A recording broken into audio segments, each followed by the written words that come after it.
चुनावी मौसम में ईडी एक्शन में आ गई है। बंगाल से लेकर राजस्थान तक छापेमारी जारी है। राजस्थान में पेपर लीक घोटाले को लेकर छापेमारी की, साथ ही सीएम अशोक गहलोत के बेटे वैभव गहलोत को पूछताछ के लिए तलब किया। इसे लेकर राजस्थान की सियासत में उबाल आ गया।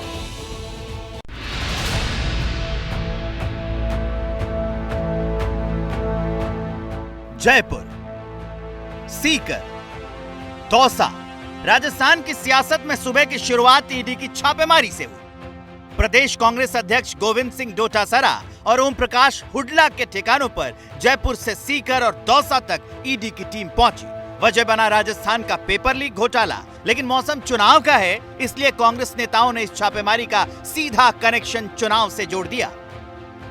जब इलेक्शन होगा तो कांग्रेस के प्रदेश अध्यक्ष और कांग्रेस नेताओं के ऊपर ईडी की कार्रवाई होगी, ये पूरा देश जानता है और ये बात पहले चीफ मिनिस्टर अशोक गहलोत जी कह चुके हैं। आज भी कह रहा हूँ, पेपर लीक के मामले में कांग्रेस बहुत सख्त है। इस प्रकार की जो रेड डाली गई है वो सिर्फ एक संकेत देने के लिए दी गई है, मैसेज देने के लिए दी गई है कि अगर हम पॉलिटिकली कमजोर पड़ेंगे तो हमारा साथ देने के लिए नाना प्रकार की जो एजेंसीज भारत सरकार की हैं, चाहे वो सीबीआई है, ईडी है, इनकम टैक्स है, उनका हम दुरुपयोग करेंगे और लोगों के अंदर एक तरह का भय पैदा करने की हम कोशिश करेंगे।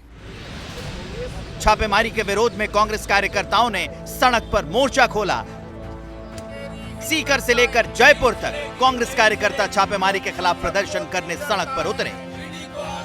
पीसीसी चीफ गोविंद सिंह डोटासरा के ठिकानों पर ईडी की रेड हुई और उसके बाद तमाम कांग्रेसी कार्यकर्ता जयपुर में सिविल लाइंस स्थित उनके घर के बाहर पहुंच गए। तमाम लोग जो हैं इस बात की मांग कर रहे हैं कि केंद्रीय एजेंसियों के दुरुपयोग को रोका जाए। क्या विरोध है आप लोगों का? ईडी है, एजेंसी है, अपना काम कर रही है। माननीय अशोक गहलोत जी के नेतृत्व में जो राजस्थान में कांग्रेस के प्रति माहौल बना है, आम जनता का जो रुझान बढ़ा है, उस रुझान को देखते हुए जिस तरह की ये कार्रवाई कर रहे हैं, ये लोकतंत्र की हत्या का प्रयास है, ये तानाशाही की कार्रवाई है।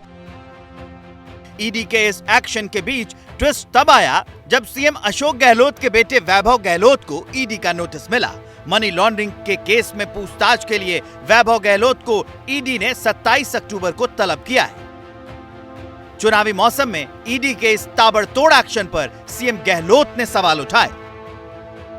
कल किया और आज 2 जगह छापे पड़ गए। कांग्रेस पार्टी, उसके नेता कोई घबराने वाले नहीं है, चाहे वो कितना ही ईडी का दुरुपयोग करे। समन आया है और ये मामला तो 12 साल पहले, 13 साल पहले भी यही आरोप लगाए गए थे, तब भी हम लोगों ने इसका जवाब दे दिया। 12-13 साल बाद फिर इन्हीं बातों को लेके ईडी वापस आया है। तो प्रदेश की जनता समझती है कि क्यों चुनाव में जब आचार संहिता हो गई तभी इनको याद क्यों आया।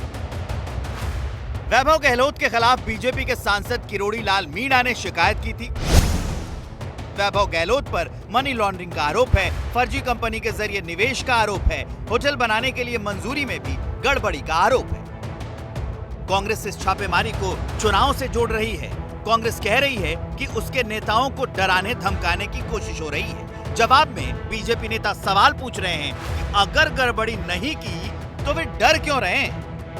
भर्ती की व्यवस्था पर से भी देश के ऐसे एस्पिरेंट युवाओं के परिवारजनों का विश्वास समाप्त हो गया। इस प्रकरण से जुड़ी हुई बड़ी मछलियों पर ईडी ने कार्रवाई करना प्रारंभ किया है, तब निश्चित ही सरकार में बैठे हुए लोगों को अपनी धरातल हिलता हुआ प्रतीत होता है। इन सारे भ्रष्टाचार के बादशाह आप हो और आप ही के सरपरस्ती में राजस्थान भ्रष्टाचार की आग में जल रहा है। और आज अगर उन लाखों युवाओं को न्याय देने के लिए ईडी कार्रवाई कर रही है तो आपके पेट में दर्द हो रहा है। अगर कोई गलत नहीं है तो डर किस बात का? जांच हो जाएगी, दूध का दूध और पानी का पानी हो जाएगा।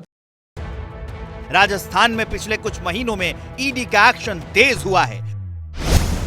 26 सितंबर को ईडी ने राजस्थान के शिक्षा मंत्री राजेंद्र सिंह यादव के ठिकानों पर छापेमारी की थी। 14 अक्टूबर को कांग्रेस नेता दिनेश खुड़निया और अशोक जैन के ठिकानों पर भी छापेमारी हुई थी।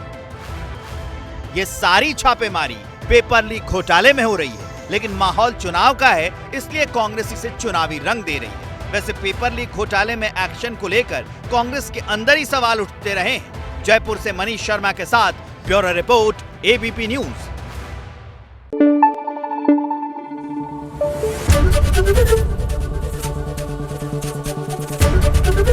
एबीपी न्यूज आपको रखे आगे।